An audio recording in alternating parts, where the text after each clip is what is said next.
Halo semuanya, kembali lagi dalam mata kuliah Prinsip Pemrograman. Sekarang kita akan melanjutkan materi ke bab selanjutnya, bab 9 tentang Graphic User Interface atau GUI. Dalam materi ini, kita akan mempelajari 6 topik utama. Yang pertama adalah pengenalan dulu, yang kedua adalah komponen dan widgets-nya, yang ketiga ada layout, yang keempat ada event handling, yang kelima ada variabel dari tkinter, dan yang keenam adalah pinstaller. Oke, kita masuk ke dalam pengenalan tkinter. tkinter adalah library standar Python yang digunakan untuk membangun antarmuka pengguna grafis atau GUI. tkinter merupakan bagian dari instalasi standar Python sehingga kita tidak perlu menginstal secara terpisah.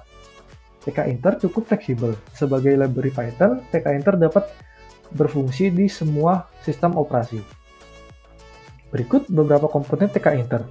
Komponen yang utama yaitu window. Kemudian ada label, lalu ada tombol, yang dimana terdapat 3 macam, yaitu button, radio button, dan check button. Kemudian juga ada inputan yang terdiri dari 2 macam, yaitu entry dan text. Lalu ada juga list box dan message box. Kita masuk ke dalam komponen utama yaitu window. Window adalah komponen utama dalam GUI yang berfungsi sebagai wadah untuk komponen-komponen lainnya. Dalam Python tkinter, window bisa dibuat menggunakan fungsi tk. Seperti contoh di sebelah, ada tulis import tkinter stk. Nah, kita itu memanggil atau mengimport tk ke dalam file dengan menginisialkannya menjadi tk. Nah, kemudian di bawahnya ada win sama dengan tk.tk. Nah, tk.tk itu adalah sebuah window-nya. Jadi, window yang sudah kita panggil tadi ditampung di dalam sebuah variabel bernama win. Jadi, win itu adalah variabel. Nah, lalu di bawahnya ada win.title. Nah, win.title itu gunanya untuk memberikan title kepada outputan window-nya. Seperti contoh di sebelahnya, ada tulisan win. Nah, itu adalah sebenarnya title-nya. Kemudian di bawahnya untuk memunculkan layarnya itu, kita tinggal menuliskan win.mainLoop. Kalau misalnya kalian variabelnya anggaplah window, maka kalian tinggal ketik window.mainLoop. Nah, mainLoop itu gunanya untuk mengoutputkan window-nya. Selanjutnya adalah label. Label digunakan untuk menampilkan teks atau gambar di antarmuka. Nah, label sering digunakan untuk memberikan informasi atau judul pada elemen tertentu. Label bisa dibuat menggunakan fungsi label. Seperti di contoh itu ada nama label sama dengan tk.label. Nah, tk.label itu adalah fungsi untuk memanggil label. Lalu di dalamnya ada win. Win itu berarti label tersebut akan berada di dalam window-nya win. Nah, kemudian ada tulisan teks sama dengan hello tkinter. Nah, untuk memunculkan teksnya tersebut, maka kita menulisnya di dalam sebuah teks yang ada di dalam tk label. Nah, kemudian di bawahnya kita tinggal memanggil nama variabelnya, kemudian kita kasih titik pack. Nah, titik pack itu gunanya untuk memunculkan di dalam window. Seperti itu. Kemudian komponen tkinter entry. Nah, entry ini digunakan untuk membuat sebuah kotak teks yang memungkinkan pengguna memasukkan teks atau data. Entry sangat berguna untuk menerima inputan teks dari pengguna. Ini bisa digunakan dengan fungsi entry. Seperti di contoh, itu ada variabel namanya entry. Lalu sebelahnya ada sama dengan tk.entry win. Nah, tk.entry itu adalah nama fungsi untuk memanggil komponen entry. Di mana win-nya itu berarti si entry ini akan berada di dalam window. Nah, kemudian nanti di bawahnya tinggal dikasih entry.pack atau nama variabelnya .pack untuk menampilkannya di dalam window. Nah, selanjutnya adalah teks. Nah, teks ini menyediakan area teks yang dapat diedit. Cocok untuk menampilkan atau mengedit teks dalam jumlah yang lebih besar dibandingkan dengan entry. Ini bisa digunakan dengan fungsi teks. Nah, sebenarnya entry sama teks itu sebenarnya mirip. Bedanya kalau entry itu hanya mungkin bisa dibilang inputan yang tidak panjang, sedangkan teks ini bisa dibuat seperti inputan paragraf gitu. Nah, teks ini kita bisa menggunakan dengan tk.text. Seperti contoh ada input text sama dengan tk.text. Nah, input text itu adalah sebuah variabelnya, sama dengan tk.text itu adalah fungsinya. Nah, dalamnya ada window, height dan width. Nah, height dan width-nya ini bisa diubah sesuai keinginan kalian. Kemudian di bawahnya kita tinggal menuliskan nama variabelnya, lalu .pack. Kemudian ada button. Button adalah komponen yang memungkinkan pengunjung berinteraksi dengan aplikasi, seperti mengirimkan formulir atau menavigasi antar halaman. Button bisa dibuat dengan menggunakan fungsi button, seperti contoh di sebelah ada nama BTN. Nah, nama BTN itu adalah sebuah variabelnya. Kemudian ada sama dengan TK button. Nah, TK button itu adalah nama fungsi untuk memanggil komponen button. Lalu di dalamnya itu ada win, text click me. Nah, win itu berarti kan buttonnya ada dalam window-nya. Sedangkan teksnya itu untuk menampilkan teks di bagian button. Jadi kita ingin menandakan bahwa button ini sebuah button apa. Misalnya button next. Nah, berarti kita tulis next itu di dalam teksnya yang ada di dalam TK button. Kemudian kita tinggal mengoutputkannya menggunakan pack. Selanjutnya radio button. Radio button digunakan untuk membuat grup opsi di mana hanya satu opsi yang dapat dipilih dalam satu waktu. Jika satu radio button dipilih, pemilihan radio button lainnya akan otomatis tidak bisa dipencet lagi. Radio button biasanya digunakan dalam konteks di mana pengguna harus memilih satu opsi dari beberapa opsi yang tersedia.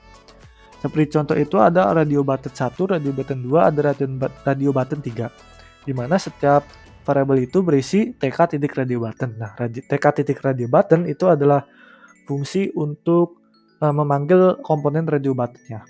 Di dalamnya ada window, lalu ada teksnya. Nah, teksnya ini untuk memberikan nama aja kepada masing-masing dari opsinya tersebut.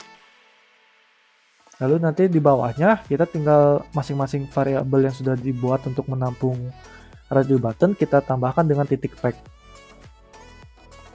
Selanjutnya check button. Check button digunakan untuk membuat kotak centang yang memungkinkan pengguna untuk mengaktifkan atau menonaktifkan suatu fitur atau opsi.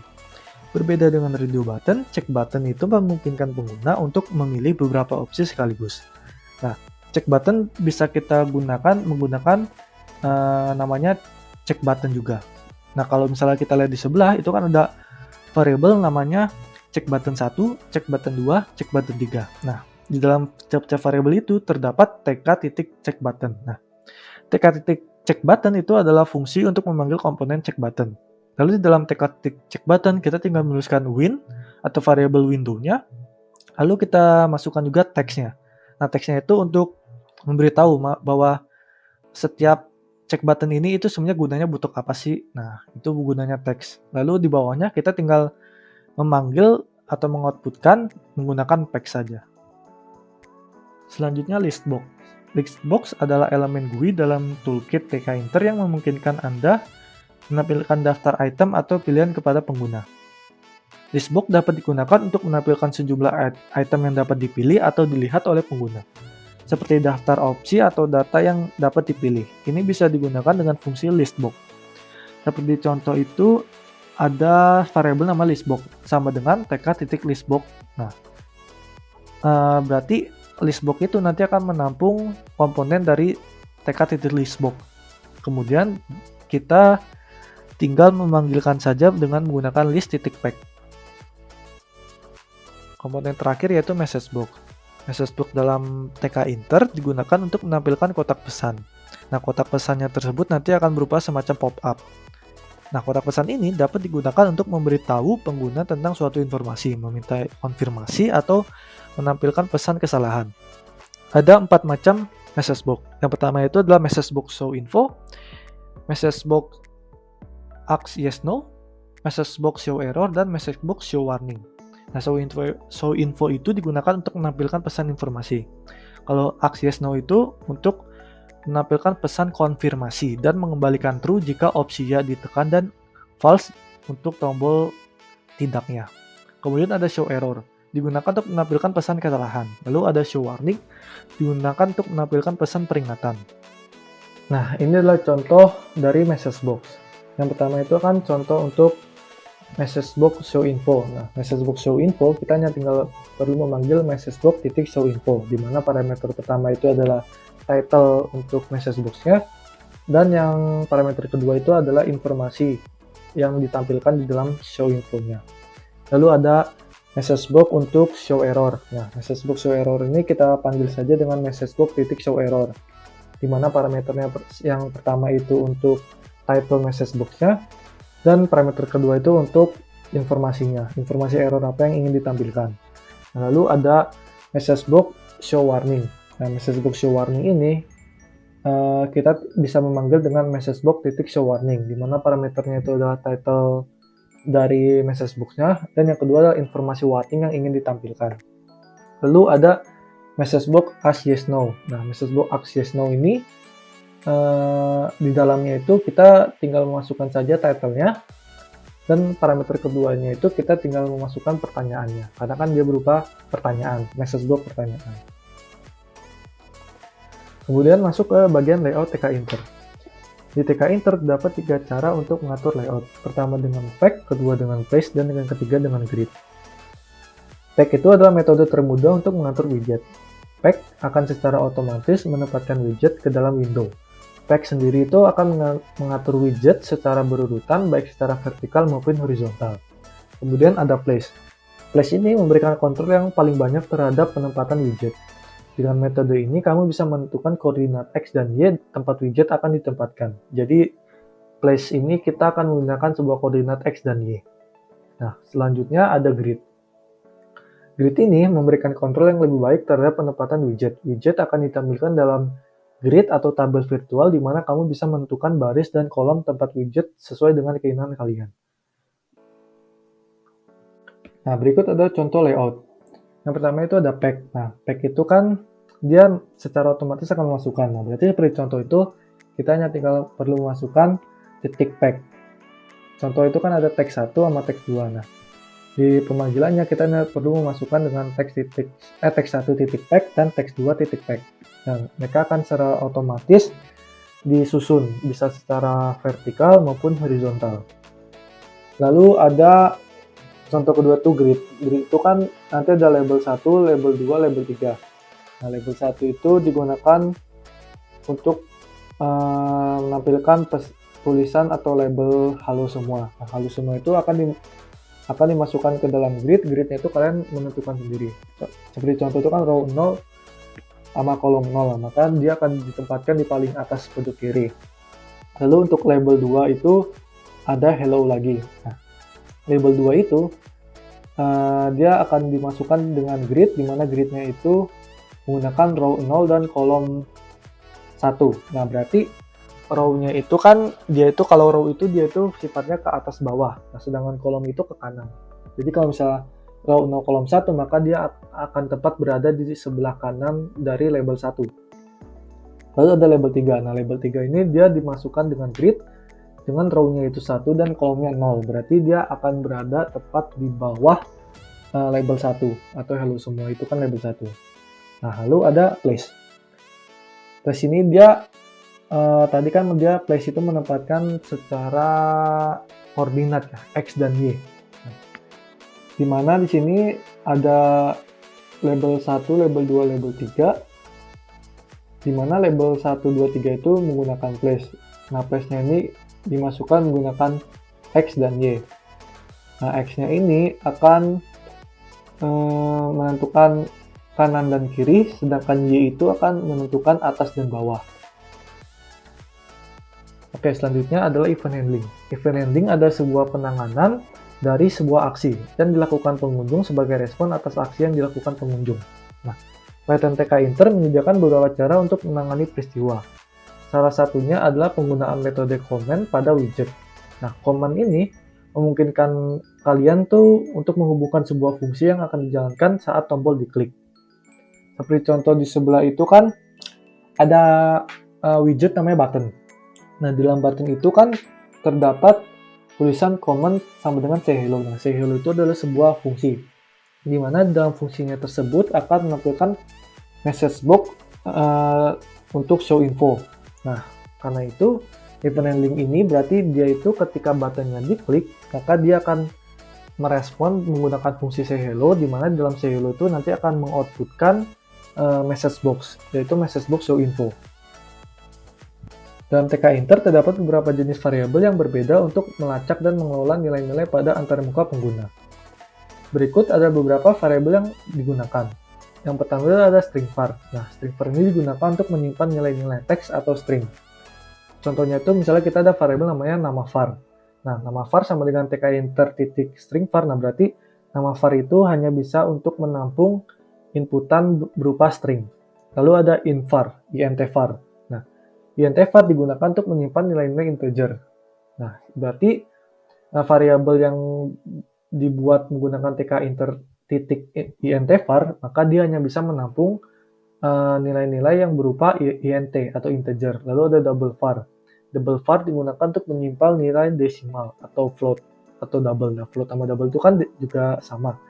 Nah, berarti ketika nama var itu dibuat dengan menggunakan tk inter titik double var, maka dia hanya bisa menyimpan nilai-nilai desimal. Lalu ada boolean var. Nah, boolean var digunakan untuk menyimpan nilai-nilai boolean atau true false. Nah, berarti variabel yang dibuat dengan tk inter titik boolean var, maka dia hanya menyimpan nilai boolean atau true false aja. Nah, oke, kita masuk ke dalam bagaimana cara penginstalan pinstaller. Halo semua, nah kembali lagi pada hari ini kita akan coba untuk menginstal PY installer.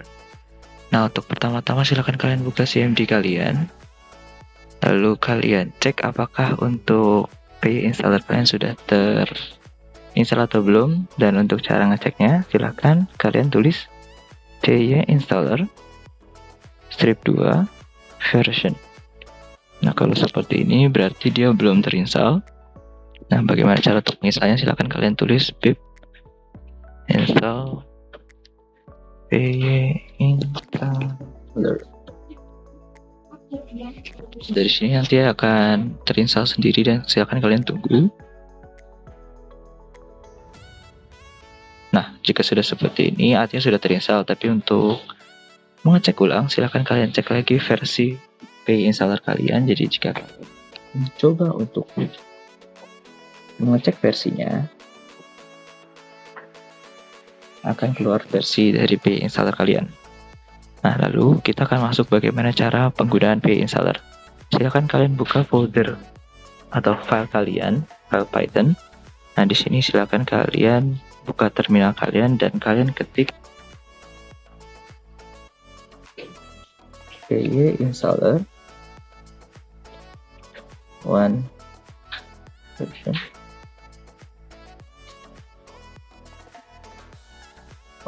One file.